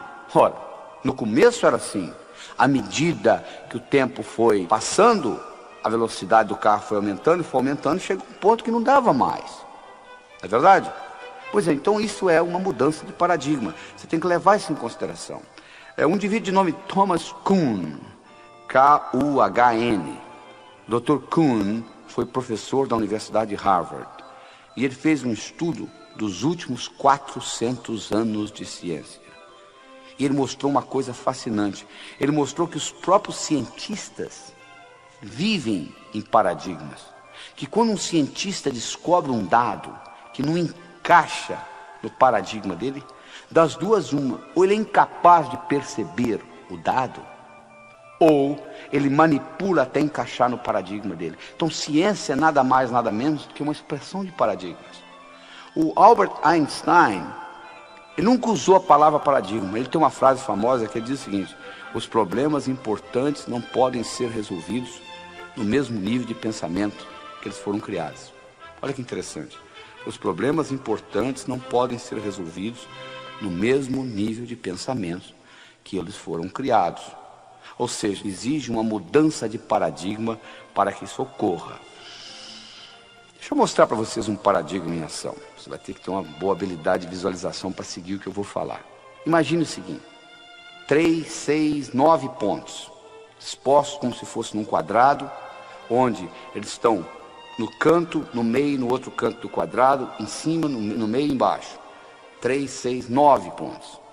Agora pega um lápis e com 4 linhas retas, tenta passar por esses pontos. Vê se você consegue. Só com 4 linhas retas, sem tirar o lápis do papel e sem passar pela mesma linha 2 vezes. Você vai ver que sempre sobra um, olha aí. Sempre sobra um, sempre sobra um. A não ser que você saia do quadrado. Que quadrado? Você que criou o quadrado. Se você vai lá embaixo, se você está tendo dificuldade em visualizar, você pode passar lá na livraria e abrir o Sucesso Não Ocorre Por Acaso, que eu tenho essa explicação lá no livro. Você vai ver o seguinte: que agora você consegue. Interessante. Antes você não conseguia. De repente, quando você muda o paradigma, você consegue. Na vida é a mesma coisa. Às vezes você não está conseguindo fazer dentro do paradigma que você vive. Você muda o paradigma, isso ocorre. Então deixa eu lhe ensinar como é que você muda o paradigma. Vamos pegar o seguinte, vamos pegar uma coisa interessante. Vamos fazer uma hierarquia de ideias aqui, tá bom? Olha só. Pega a palavra transporte. Tá? Bom, transporte. Como é que você pode ter transporte? De carro, de navio, de avião, de trem. Não é verdade? Pega a palavra carro. Como é que você pode? Ó, você tem Volkswagen, você tem Ford, tem Chevrolet. Vamos pegar Ford. A Ford, você tem vários carros. Você tem Del Rey, você tem um carro chamado Taurus. Ó, pega o carro Taurus, por exemplo, que é o melhor carro que a Ford tem. Você pega o carro Taurus, você pode olhar a parte mecânica dele, você pode olhar a lataria e etc. Estão sentindo? Ó, transporte, carro, Ford, Taurus, lataria, etc. Deixa eu lhe perguntar uma coisa. Se eu fosse para lhe oferecer um emprego, o que você gostaria de ser chefe? Você gostaria de ser chefe da lataria do Taurus ou do Taurus como um todo? Você dizia, claro que eu quero ser chefe do Taurus como um todo. O que você gostaria de ser chefe do Taurus ou você gostaria de ser chefe da Ford? Ah, claro que é da Ford. O que você gostaria de ser chefe? Da Ford ou você gostaria de ser chefe de carros? Ah, claro que é de carros. Eu ia mandar na Ford, na Volkswagen, na BMW, etc. O que você gostaria de ser chefe? De carros ou de transporte? Claro que é de transporte. Você ia mandar em navio, avião, trem. Olha que interessante. Há uma hierarquia de ideias. Ora, se eu estou tendo um problema com carros, vamos supor que eu estou tendo um problema com carros em São Paulo. Está demais. Então eu tenho um problema com carros. Como que eu resolvo o problema? Só se eu mudar o paradigma. Como que eu mudo o paradigma? Eu faço a seguinte pergunta. Com que finalidade que existe carro? Transporte? Olha, já mudei hierarquicamente para a coisa de cima, para o nível superior. Que outros exemplos eu tenho de transporte? O trem, metrô. Ah, metrô. Então vamos resolver o problema com o metrô. Olha, para eu colocar metrô em São Paulo, o que eu fiz? Eu peguei carros, eu subi hierarquicamente, eu vi a coisa de um ângulo diferente, eu fui acima no paradigma, eu desci pelo outro lado. Interessante. Será que isso me ajuda no dia a dia? Claro que ajuda. Observe esta. Você está brigando com a sua esposa, discutindo com ela sobre a educação dos seus filhos. E vocês estão naquela discussão ferrenha. Agora, se você pergunta para ela assim, qual é a finalidade de você discutir desse jeito? Ela vai dizer, para o bem-estar do meu filho. Aí eu lhe pergunto, e qual que é a finalidade de você discutir? Para o bem-estar do filho. É engraçado, num nível acima, vocês estão brigando pela mesma coisa. Ou seja, bem-estar do seu filho. Ora, no nível acima vocês estão concordando. Se vocês estão concordando no nível acima, se vocês se deslocarem para o nível superior, haverá concordância, haverá acordo. É muito mais fácil você concordar nesse nível do que na briga lá embaixo. O que você fez? Você saiu do paradigma que você estava brigando. Então, quando você começa a entender essa ideia de paradigmas, você começa a ter mais sucesso na vida. Eu vou dar para vocês uns exemplos práticos, tá? De história. Pegue a palavra Made in Japan, feito no Japão, 1960. Feito no Japão, 1960. Barato, copiado, baixa categoria. Made in Japan, 1990. Feito no Japão nos anos 90. Alta qualidade, caro, né? Olha como é que mudou o paradigma japonês. Em 30 anos mudou tudo. Hoje, quando você fala de uma coisa japonesa, é alta qualidade, é alta sofisticação, é alta tecnologia. Houve uma mudança de paradigmas. É verdade? Vamos pegar, por exemplo, o seguinte. Vamos imaginar que eu estivesse conversando com você há 20 anos atrás, tá? E eu lhe fizesse a seguinte pergunta. Qual é o país no mundo que vai continuar dominando o mundo de relógios? Você diria sem nenhuma hesitação. Suíça. Vem fazendo isso há 50, vai continuar fazendo isso há 50, não é verdade? A Suíça, em 1979, ela tinha 65 mil suíços trabalhando no mundo de relógios. Em 1982, 3 anos depois, ela tinha 15 mil suíços. 50 mil suíços foram mandados embora. Sabe por quê? Porque o relógio eletrônico foi lançado no mercado pelos japoneses, a Seiko, e pelos americanos, Texas Instrument. A Suíça controlava o mundo de relógio, enquanto o relógio era mecânico. Quando o relógio eletrônico foi lançado, houve uma mudança de paradigmas no mundo de relógios. Sabe qual a ironia do destino? Sabe quem inventou o relógio eletrônico? Esse que você deve estar usando aí, que é usado a bateria, 99% das pessoas usam hoje. Sabe quem inventou o relógio eletrônico? Não foram os japoneses, nem tampouco os americanos. Quem inventou o relógio eletrônico foi um suíço. Ele apresentou para os diretores, eles falaram, que relógio, não tem rubi, não tem mola mestre, não dá corda, isso não é relógio. E o relógio eletrônico foi lançado. Então a Suíça perdeu todo o mercado que ela tinha. Por quê? Houve uma mudança de paradigmas no campo de relógios. Quando o Henry Ford lançou nos Estados Unidos o modelo T, que é aquele carrinho pretinho, bonitinho, né? Sabe o que as fábricas de carruagens fizeram? Aumentaram produtividade. Fizeram a roda mais leve, diminuíram o preço. Mas ninguém queria comprar carruagem mais. Todo mundo queria o modelo T do Henry Ford. Hoje, se eu lhe der uma carruagem de presente, você mora numa zona metropolitana, você vai dizer, não, muito obrigado, não quero, não tenho, só mal na minha garagem dá para parar meu carro, eu não tenho lugar para colocar o cavalo. Mas custava caríssimo a carruagem antes da mudança de paradigmas no transporte. O que eu quero dizer para você é o seguinte, o mundo está mudando, as coisas mudam. A única coisa constante de agora para frente é mudança. E você tem que acompanhar esse processo de mudança. Você tem que entender o seguinte, presta bem atenção no que eu vou falar. Sucesso no passado não garante sucesso no futuro. As fábricas de carruagem faturavam horrores, até que foi lançado o modelo T. Não interessa, só porque você faturou no passado, você vai continuar faturando no futuro. Houve uma mudança de paradigma. E você, para mudar a sua atitude com relação ao seu trabalho, com relação à sua vida pessoal, você tem que mudar, porque se mudar a regra do jogo, muda tudo. Vou dar mais um exemplo para vocês interessante. Um indivíduo que ganhou o Prêmio Nobel de Economia, o nome dele é Herbert Simon. O Herbert Simon fez uma coisa fascinante. Ele fez o seguinte, ele pegou 2 tabuleiros de xadrez, colocou uma separação entre os dois. De um lado, ele montou um jogo de xadrez em progresso. Do outro lado, ele colocou um mestre em xadrez. E ele explicou a regra do jogo seguinte, eu vou levantar essa separação e você vai ter 30 segundos para dar uma olhada no jogo. E você vai reproduzir do seu lado esse jogo. Combinado? Combinado. 1, 2, e levantou, o sujeito deu uma olhada, 30 segundos, e baixou, o cara montou. Impressionante. Montava com uma precisão de até 80%.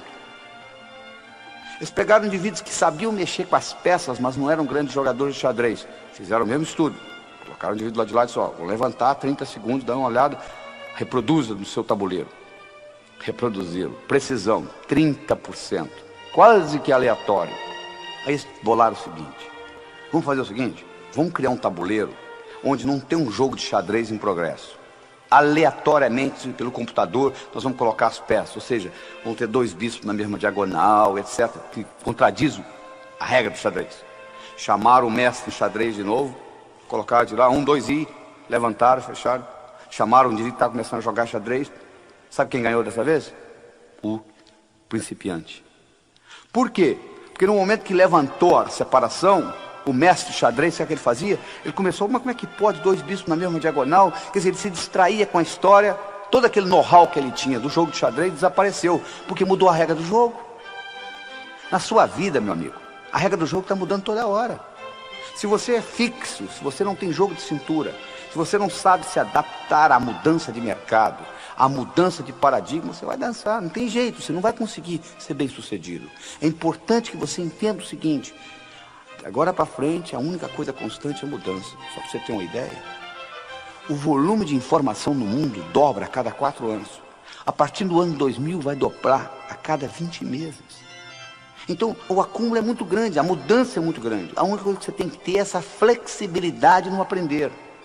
A única vantagem que você tem hoje, com relação ao seu competidor, é a habilidade de aprender mais rápido. Não sobrou mais nada. É a sua habilidade de aprender mais rápido. E para fazer isso, você tem que entender esse aspecto de paradigma. Você tem que entender que o verdadeiro ato de descoberta consiste não em achar novas terras, mas vê-las com novos olhos. Isso é que você tem que entender. Você tem que entender que onde houver mudança de paradigma, há um aumento de possibilidades. Houve uma época que o paradigma era de que o mundo era chato, não é verdade? Até que Nicolau Copérnico veio e disse, não, o mundo não é chato, o mundo é redondo, ele provou isso matematicamente. Mas quando o mundo era chato, a possibilidade de uma viagem de volta ao mundo seria impossível. Como você vai fazer uma viagem de volta ao mundo, mundo chato? Quando o conceito mudou para o mundo redondo, a viagem de volta ao mundo, que era uma coisa impossível, passou a ser possível. Exatamente na sua vida, igualzinho. O que hoje é impossível na sua vida, é impossível por causa do paradigma que você vive.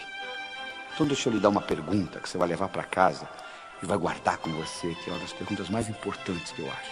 É o seguinte, escreva ela num papel e coloca perto do espelho do banheiro. Quando você vai escovar dente de manhã, você olha para ela. A pergunta é a seguinte, o que hoje é impossível na minha vida, mas que se fosse possível, mudaria fundamentalmente o modo como eu vivo? Vou repetir. O que hoje é impossível na minha vida, mas que se fosse possível, mudaria fundamentalmente o modo como eu vivo. Essa pergunta vai lhe permitir desencadear novas atitudes na sua vida. E desencadeando novas atitudes, você vai incorporar novas tecnologias e novos modos de pensar. Porque Mark Twain tinha um ditado que eu acho que é fascinante, que diz o seguinte, se o único instrumento que você tem é um martelo, todo programa você pensa que é prego. Não é verdade? Tem gente que tem uma tecnologia de deixa comigo que eu resolvo, mas só tem isso, porque eu faço isso há 15 anos, porque eu tenho 15 anos de experiência nessa empresa. E eu vou analisar, eu disse, não, meu amigo, você não tem 15 anos de experiência, você tem 1 ano 15 vezes, é totalmente diferente. Você aprendeu no primeiro ano e repetiu 14. Para ter 15 anos de experiência, você tem que estar constantemente mudando a sua ferramenta. Se essa única ferramenta que você tem é um martelo, todo problema na empresa você vai pensar que é prego. Então é importante você entender que essa mudança de paradigma é fundamental. E nessa mudança, quando você responde essa pergunta, o que é hoje impossível na minha vida, mas que se fosse possível, mudaria fundamentalmente o modo como eu vivo, e vem a resposta, você tem que em seguida fazer uma segunda pergunta. E se eu implementasse desse jeito, como que seria? Você tem que fazer uma certa antecipação dentro da sua cabeça. Olha só, você vai concordar comigo.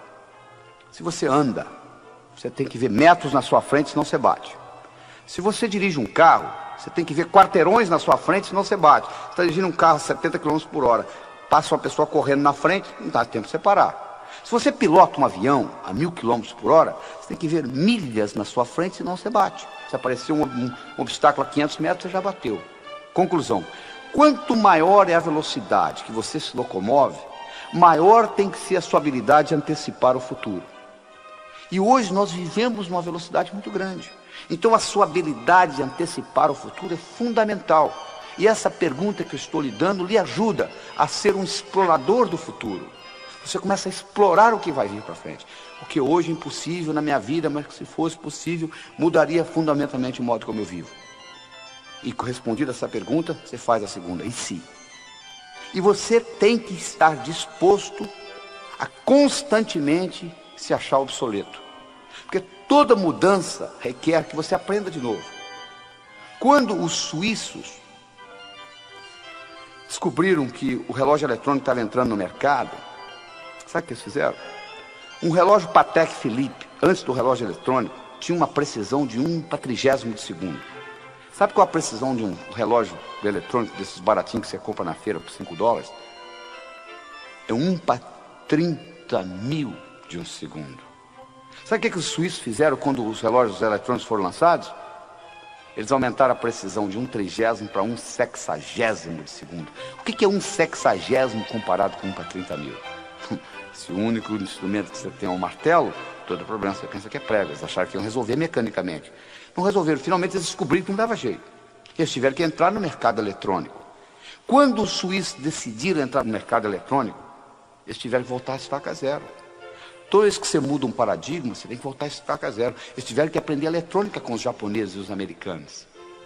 Então, todas as vezes que você faz uma mudança de paradigma, você tem que voltar à estaca zero. Você tem que admitir que você é obsoleto naquilo. É importante você entender isso. O único jeito de você crescer, você dizer, eu estou obsoleto nisso, deixa eu aprender com quem sabe. Mas tem gente que é arrogante. A arrogância é cegueira cognitiva. Há, por exemplo, uma grande mudança de paradigmas no mercado, por exemplo, de gerenciamento. Antigamente, o bom gerente era o cara que resolvia problemas e reagia à situação. Hoje, o bom gerente é um indivíduo que antecipa o futuro. Ele questiona o que está para vir e ele identifica oportunidades. É para isso que você ganha, para identificar oportunidades. Isso é importante você entender. E outra coisa importante de você mudar o paradigma é você entender, existe uma metáfora criada por Paul Cordes e Dodd Lynch nos Estados Unidos, onde eles fazem uma comparação seguinte, que você pode viver a sua vida em 3 tipos de estratégias diferentes. Você pode ser uma carpa, um tubarão ou um golfinho. Carpa é aquele indivíduo que é a vítima do mundo. Coitado de mim, estou sofrendo. Eles fizeram isso comigo. O tubarão é o indivíduo que está engolindo os outros. É sempre do jeito dele. E o golfinho é um indivíduo que, quando ele está perto de uma carpa, a carpa pensa que ele é tubarão. Quando ele está perto de um tubarão, o tubarão pensa que ele é carpa. Mas na realidade ele não é nem carpa nem tubarão. Ele é golfinho. E a filosofia do golfinho é o seguinte: para eu ganhar, você não precisa perder, a não ser que você insista. Aí o problema é seu. Por quê? Porque o universo é um lugar potencialmente abundante, feito para todos ganhar. Para eu ganhar, você não precisa perder. E esse conceito é uma mudança de paradigma, é uma mudança de atitude que nós precisamos fazer na nossa civilização. Porque se nós continuarmos com o paradigma do ganha-perde que nós temos no momento, que se deteriorou para perde-perde, principalmente aqui no Brasil, se nós continuarmos com esse paradigma, nós vamos destruir o planeta, porque não vai ter planeta aqui para os nossos netos e bisnetos. Nós temos que aprender a fazer mais com menos. Este que é o grande segredo, essa que é a grande mudança de atitude. Não é aumentar o número de funcionários, não é aumentar o orçamento, não é aumentar o número de horas. É você ser mais excelente naquilo que você faz. E com isso você vai aprender a fazer mais com menos. Você vai produzir mais e menor número de horas. E assim por diante. Essa palavra é resumida do seguinte modo: sinergia. Todo o universo é construído sinergeticamente. Toda a geometria universal é sinergética. E menos do que 0,00001% da população no mundo tem ideia do que a palavra sinergia quer dizer. E sinergia quer dizer o seguinte: o todo é maior que a soma das partes. 1 mais 1 é igual a 4, você muda a matemática. E para você fazer sinergia, você tem que trabalhar com comunicação, respeito mútuo, intuição.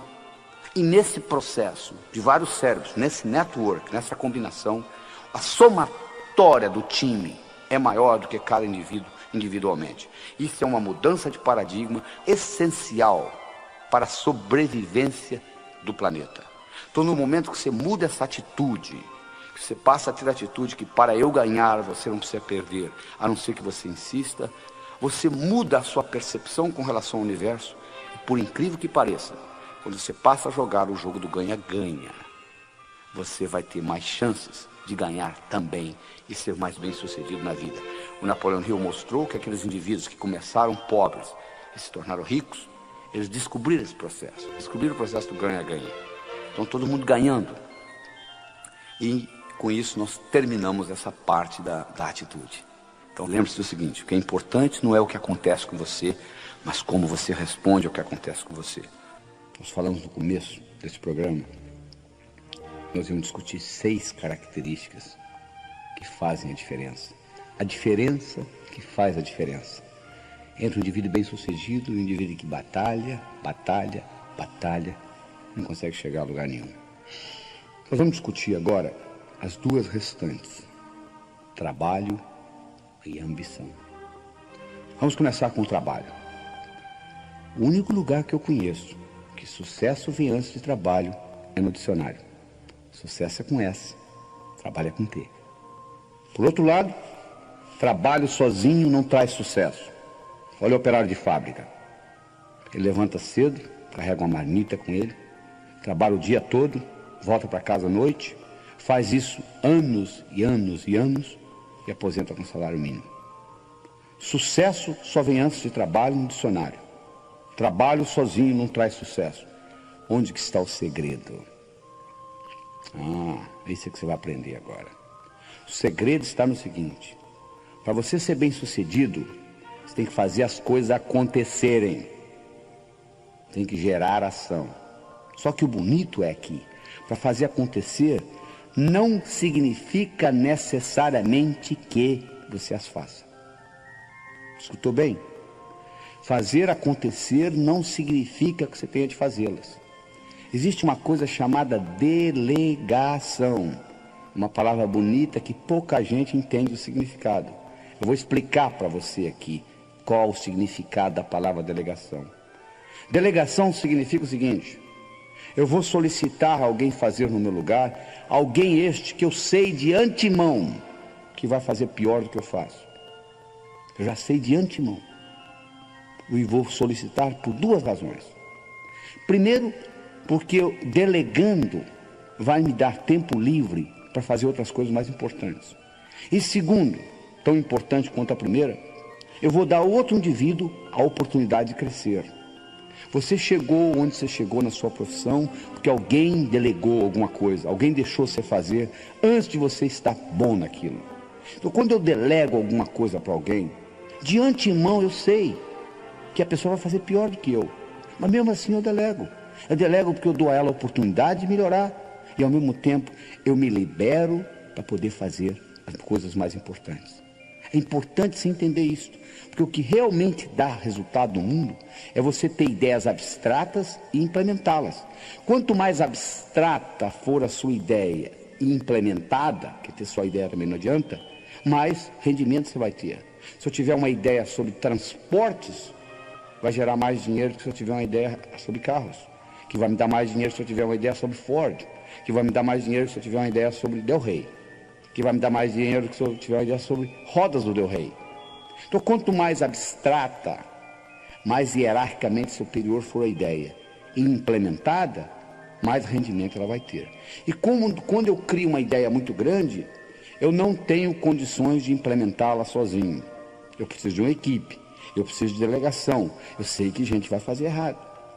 Então é importante você entender esta característica.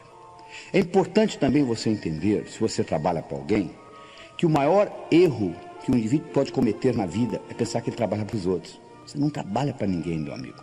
Você pode até ter alguém que lhe dê um salário no fim do mês, alguém que lhe pague uma secretária, que tem um telefone, etc. Mas na realidade, você está sempre trabalhando para você. O Napoleon Hill mostrou, naqueles milionários, aqueles que começaram pobres, foram funcionários e terminaram ricos, todos eles tinham uma característica em comum. Eles trabalhavam como se a empresa fosse deles. Eles economizavam como se a empresa fosse deles. Eles administravam como se a empresa fosse deles. Porque isso estava dando a eles know-how, conhecimento de como administrar uma empresa. E quando eles abriam a deles, eles já tinham essa experiência. Porque o indivíduo, de modo geral, diz assim: não, eu não vou me empenhar nessa empresa porque ela não é minha. O dia que eu tiver a minha, sim. Mas aí você perde a oportunidade de praticar ser dono de empresa. Você pode praticar ser dono de empresa na empresa do outro. Gastar como se fosse sua, economizar como se fosse sua, administrar como se fosse sua. E com isso, você está pegando know-how para administrar a empresa. É importante você entender isso. O maior erro que você pode cometer é pensar que você trabalha para os outros. Você não está trabalhando para ninguém. Você está sempre trabalhando para você. Esse conceito é fundamental que você entenda nesse mecanismo. A outra coisa importante que você tem que entender em termos de trabalho é o seguinte: existe uma grande diferença entre eficiência e eficácia. Eficiência significa fazer a coisa bem feita. Eficácia significa fazer o que precisa ser feito. Tem indivíduo que passa a vida inteira fazendo bem feito, coisa que não precisa ser feita. Ora, se não precisa ser feito, não há razão de você fazer.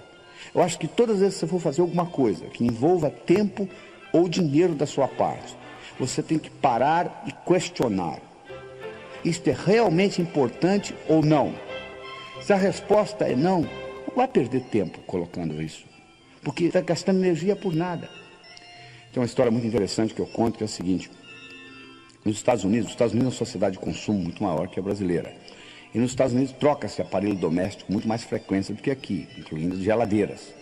E se você é mais antigo, se você for visita a sua avó, você vai ver que a geladeira da sua avó, se ela é mais antiga, ela é diferente da sua. Ela tem uma tranca na porta, né? Que as geladeiras mais modernas hoje não têm. Mas essa geladeira, nos Estados Unidos, houve uma situação, uma época, em que aquelas geladeiras eram mudadas, renovadas, então a geladeira velha ou ia para o junkyard, ou ia para o ferro velho, ou ia para o basement, que é o lugar mais baixo da casa. E as crianças gostam de brincar com aquilo. Então aconteceu 3 ou 4 casos, praticamente numa semana, por coincidência, onde crianças americanas, 3, 4, 5 anos, brincando, entravam dentro de uma daquelas geladeiras e a porta batia e elas ficavam presas e morreram asfixiadas. Então foi uma grande confusão nos Estados Unidos e eles resolveram fazer o seguinte, criar uma tranca de dentro para fora também, para poder abrir a geladeira caso alguém ficasse preso dentro da geladeira. E montaram um sistema onde eles iam ensinar todo o jardim da infância como fazer isso. Na hora que estava prontinho para começar, veio um sujeito e disse, para, não precisa nada disso. Coloca um imã na porta da geladeira, como você tem hoje na sua casa. Quando a porta fecha, o imã segura. Se alguém ficar preso lá dentro, é só empurrar com o pé, abre. O cara disse, mas eu já estou com tudo montado para ensinar. Disse, mas não precisa. Olha a diferença. Eficiência. Eu estou com tudo montado para ensinar a todas as crianças do jardim da infância como abrir geladeira de dentro para fora. Eficácia. Não precisa. Então, eficiência é fazer bem feito. Eficácia é fazer o que precisa ser feito.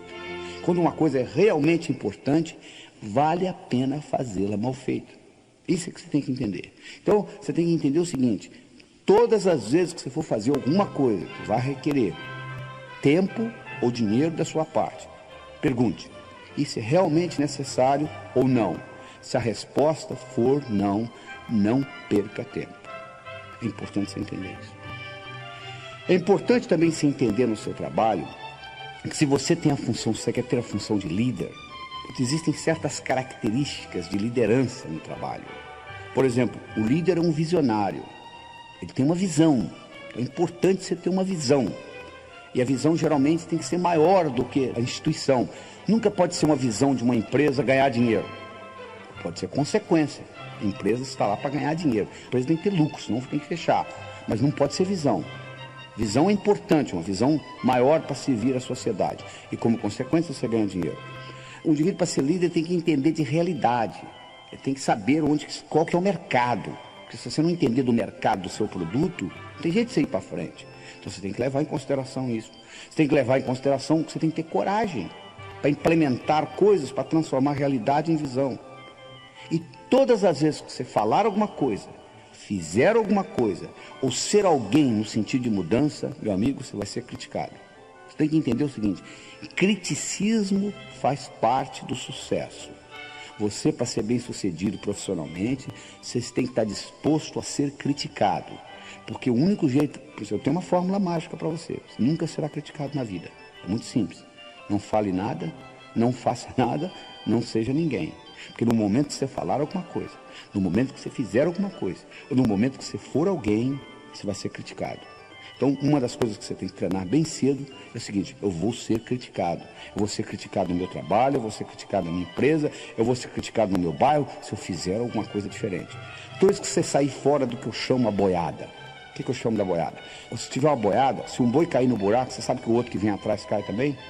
Porque o boi, a única coisa que ele faz é olhar no traseiro do outro. Se um caiu no buraco, o outro cai. O cavalo já não é a mesma coisa. Se um cavalo cair no buraco, o outro não cai. Então, se você faz parte da boiada, ninguém lhe incomoda, porque estão um seguindo o outro. No momento que você saiu fora da boiada, diz, olha, eu tenho uma coisa diferente para lhe mostrar. Imediatamente, criticismo vai começar na sua vida. Faz parte do esquema. É impossível você ser bem sucedido sem ser criticado. Então é importante você entender isso. Então essas características são fundamentais para você entender esse aspecto do trabalho. Então, você nunca trabalha para ninguém, você está sempre trabalhando para você, você tem que fazer as coisas acontecerem, não significa que você tenha de fazê-las, você pode delegar, isso aí é importante você conceber isso, e que a diferença entre eficiência e eficácia. Eficiência é fazer bem feito, eficácia é fazer o que precisa ser feito. Muito bem, nós estamos chegando à última etapa da história, né? Ambição. Ambição. O indivíduo chega para mim e diz assim: doutor Laíra, eu não quero mais nada na vida. Eu digo para ele: na hora de você morrer. Mas por quê? Porque a vida é um constante aprender. Você só aprende fazendo. Você diz que não tem mais nada para fazer, então na hora de você ir embora, então. Você tem que sempre ter uma ambição sadia, sempre. Os indivíduos que vivem muito, os indivíduos que produzem muito, os indivíduos que são bem-sucedidos, eles têm uma ambição maior. Não tem nada errado se você não quiser ter. Eu me lembro do caso de um indivíduo que estava sentado na primeira fileira uma vez nos Estados Unidos. Eu estava dando um curso, um indivíduo de 60 e poucos anos de idade, assistindo esta apresentação que eu estou dando aqui para você. E ele levantou a mão e disse assim: doutor, as suas ideias são muito interessantes, eu estou escutando aqui quase 2 horas. Deixa eu contar para o senhor uma coisa. Eu dirijo um carrinho de biscoito, eu entrego biscoito nas padarias. Eu abasteço o carro de manhã e vou de padaria em padaria entregando. E eu volto para casa, lavo o carro, preparo para o dia seguinte. Eu estou fazendo isso há mais de 30 anos, estou quase me aposentando. De modo que essas ideias do senhor são muito boas. O senhor quer saber de uma coisa? Eu vou continuar dirigindo meu carrinho de biscoito. Eu falei com ele: meus parabéns. Alguém tem que dirigir o carrinho de biscoito. Não tem nada errado no senhor dirigir o carrinho de biscoito. O que tem de errado, meu amigo, é que tem muita gente que no fundo, quer dirigir carrinho de biscoito e culpa a sociedade, o governo, a inflação, porque não vai para frente. Se você quer dirigir o seu carrinho de biscoito, dirija. Mas não culpe os outros. Por que você não consegue outros cargos? Pessoas, chefes, patrões, podem lhe segurar temporariamente. Você é o único que consegue segurar você definitivamente. Você não consegue segurar um sujeito bom lá embaixo muito tempo. É melhor que você pegar uma bola, colocá-la na piscina e segurar a mão. Vai chegar uma hora que a mão cansa, a bola sobe. Se você é realmente bom, independente do governo, do patrão, da inflação, da empresa, você vai subir. Essa é a realidade. Agora, se você quer dirigir carrinho de biscoito, dirija seu carrinho de biscoito, alguém tem que fazê-lo, não tem dificuldade, não tem problema. Ah, mas doutor, eu não tenho opção, porque é o jeito que eu trabalho. Não, opção você sempre tem, meu amigo. Eu sempre digo o seguinte: se você está insatisfeito na vida, você tem sempre 4 opções. Primeiro, saia. Deixa a empresa. Ah, mas eu não posso, eu sou pai, eu tenho filhos para tratar. Tá bom, então mude você. Se adapte à empresa. Ah, mas está muito difícil. Então muda essa empresa, muda o sistema da empresa. Ah, não tenho poder para isso. Então sofra. Faça o que a maioria faz, sofra. Você sempre tem uma opção, você tem 4, olha só. Você pode sair da empresa, você pode mudar a empresa, você pode mudar você, se adaptar à empresa, ou você pode sofrer. Não fala que você não tem opção não, que a opção sempre existe. Sempre existe.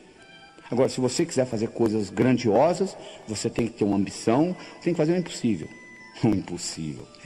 Sabe o que é impossível? O impossível é aquilo que ninguém faz até que alguém faça. Isso aqui é impossível. Em 1964, um estudante de medicina inglês de nome Roger Bannister correu pela primeira vez 1 milha em menos de 4 minutos. Até esse evento, era impossível um ser humano correr 1 milha em menos de 4 minutos. Até que Roger Bannister correu. Depois que Roger Bannister correu, nos próximos 12 meses, 19 outros atletas correram. Hoje, um atleta classificado, renome, correr 1 milha em menos de 4 minutos não é nem notícia de jornal. Olha que interessante. Uma coisa que era impossível até 1964, hoje é cotidiano. É um atleta correr 1 milha em menos de 4 minutos. Era impossível você fazer a viagem de Portugal ao Brasil, uma caravela em meses. Hoje você pegar um Concorde, você atravessa o Atlântico em 3 horas. Era impossível isto há 100 anos atrás. Hoje é comum. Então você observa o seguinte: se você partir do princípio que é impossível, você não vai fazer nada. O impossível é aquilo que ninguém faz até que alguém faça. Isso é que é impossível. Então você tem que realmente fazer o impossível. Você tem que fazer coisa que parece que não pode ser feita. E com isso, você vai progredir na vida. Ah, mas doutor, mas o problema é que eu não tenho sorte. Sorte? Não existe sorte, meu amigo. Sorte é quando preparação encontra oportunidade. Isso é que é sorte. Deixa eu contar para vocês a minha história particular. Em 1975, eu morava em Teófilo Otoni, no Nordeste de Minas, e nós tínhamos um grupo de médicos, nós construímos um hospital lá, o Hospital São Lucas. Era uma sexta-feira à tarde, o telefone tocou. de um hotel.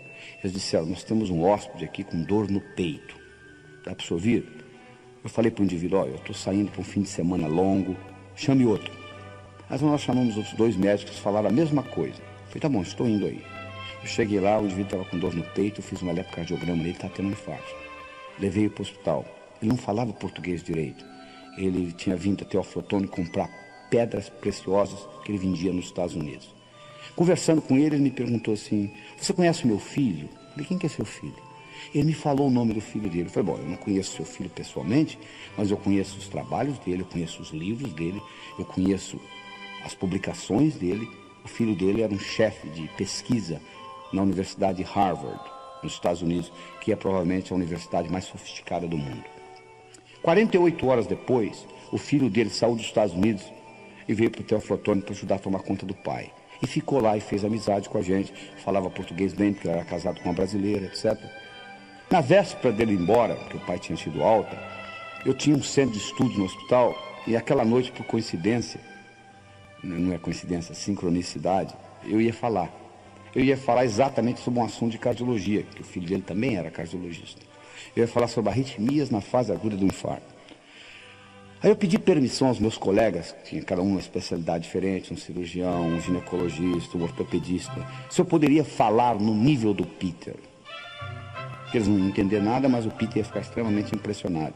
E eles falaram, tá bom, vai em frente. Eu dei uma aula no nível do Peter. Quando eu terminei a aula, ele veio para mim e disse assim, Laí, você quer ir embora para Harvard? Eu te levo comigo. Eu falei, não, na época eu falei, não, sou dono da região aqui, faço o que eu quero, estou muito bem.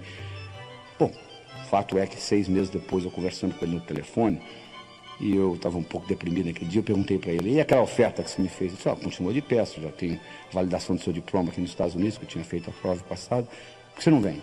Eu fui. Bom, eu fui de Teoflotone direto para Harvard. Quando eu voltava ao Brasil para fazer conferências nos congressos, os meus colegas de profissão diziam assim, Laí, você é um cara de sorte, hein? Eu falo, por quê? Você está lá no Nordeste, Minas, lá em Teoflotone, você é um sujeito lá de Harvard, vem, te leva com ele. Eu falei, sorte? Tinham 21 médicos na sala, por que não levou os outros 20? Sorte é quando preparação encontra oportunidade. Eu estava preparado e a oportunidade apareceu, é só isto. Não tem mais nada, não. Então esteja preparado, porque as oportunidades aparecem na sua vida. Só que o óbvio só é óbvio para a mente preparada. A oportunidade às vezes está no fundo do seu quintal, você não consegue distingui-la. O óbvio só é óbvio para a mente preparada. É importante você levar isso em consideração. Está entendendo? Então é isso que está aí, não existe sorte. Eu sempre digo o seguinte, quanto mais você pratica, mais sortudo você fica. Essa que é a verdade. Ah, mas doutor aí, eu tenho tantos problemas, se eu tivesse os problemas que eu tenho, problemas. Sabe que não tem problema, meu amigo? Pessoal que mora no cemitério. Fora isto, a vida é um problema atrás do outro. E eu não gosto de dar conselho, não, mas vou lhe aconselhar o seguinte. Não conte os seus problemas para os outros. Sabe por causa de quê? 80% não está nem aí. E 20% está feliz que você os tem. Tá bom? Perder tempo contar seus problemas para os outros. Problema faz parte do viver. O segredo não é você ficar sem problemas. O segredo é você encará-los de uma forma diferente. Os seus problemas são os seus melhores amigos. Deixa eu contar para vocês um problema que eu tive que fez uma diferença muito grande na minha vida. Quando eu tinha 12 anos de idade, o cachorro da minha vizinha sumiu. A vizinha veio e disse, Laí, você roubou meu cachorro. Eu nem sabia que só tinha cachorro. Roubou, não roubou, roubou, não roubou. Ela foi no posto policial e deu parte. Eu fui chamado lá. Veio uma intimação para meu pai. Meu pai me apresentou a intimação e disse, Laí, estão lhe chamando no posto policial. Eu disse, papai, o senhor vai lá comigo? Eu disse, não, de jeito nenhum. Você vai sozinho. Papai, eu tenho 12 anos. O problema é seu. Eu arrumei um tio, ele foi comigo. E eu comecei a arco-ir com um cabo ignorante que tinha lá, e roubou, não roubou, roubou, não roubou. E ele achou um atrevimento muito grande da minha parte, eu com 12 anos de idade estava discutindo com ele. E ele fez eu pagar o cachorro. Ele voltei para casa com uma multa, uma quantia que custava o cachorro, que eu tinha que pagar. Cheguei em casa e mostrei para meu pai, falei, entregaram isso lá. Ele falou, o problema é seu. Eu falei, papai, eu tenho 12 anos de idade. Eu disse, o que eu tenho com isso? Você tem que se virar. Por coincidência, como eu disse, não tem coincidência, por sincronicidade. O primeiro dinheiro que eu tinha ganho na minha vida foi dando aula particular de matemática. Com 12 anos de idade, eu já dava aula particular de matemática. O primeiro dinheiro que eu ganhei nas férias era exatamente aquela quantia que está sendo solicitada. Eu peguei aquele dinheiro e paguei. Por muitos anos, eu tive um ressentimento do meu pai por duas coisas. Primeiro, por não ter me levado lá. E segundo, por não ter pago a multa. Mas um dia eu tive um insight, o seguinte: aquilo foi uma das melhores coisas que aconteceu na minha vida. Porque a partir dos 12 anos, nunca mais eu pedi dinheiro a ninguém. Eu passei a ganhar o meu. E graças àquele evento, com 19 anos de idade, eu era financeiramente independente. Ou seja, muito cedo na minha vida eu comecei a ganhar dinheiro. Então, graças a Deus que o cachorro da vizinha sumiu. Não é? Aquilo que parecia ser um problema, na realidade, foi uma solução. Então, o que eu gostaria que você encarasse é o seguinte: quando você pensa que é um problema, talvez seja um modo do universo lhe ensinar e lhe jogar para frente. Leve isso em consideração, entendeu? Que os problemas são os modos de você crescer na vida. Encare o problema não como um inimigo, mas como um amigo. E isso vai mudar muito o seu dia a dia. E você tem que fazer isso levando em consideração o seguinte: você tem que criar o seu futuro como possibilidades e não como expectativas. O que eu quero dizer com isso? Se eu crio o futuro como possibilidade e não acontece, continua sendo uma possibilidade. Se eu crio o futuro como expectativa e não acontece, eu fico frustrado. Então eu sim, tenho que estar sempre criando como possibilidade. E à medida que eu crio como possibilidade, se não acontecer, continua sendo uma possibilidade. Isso é um trabalho que você tem que fazer na sua mente. E finalmente, nós estamos chegando ao final dessa apresentação.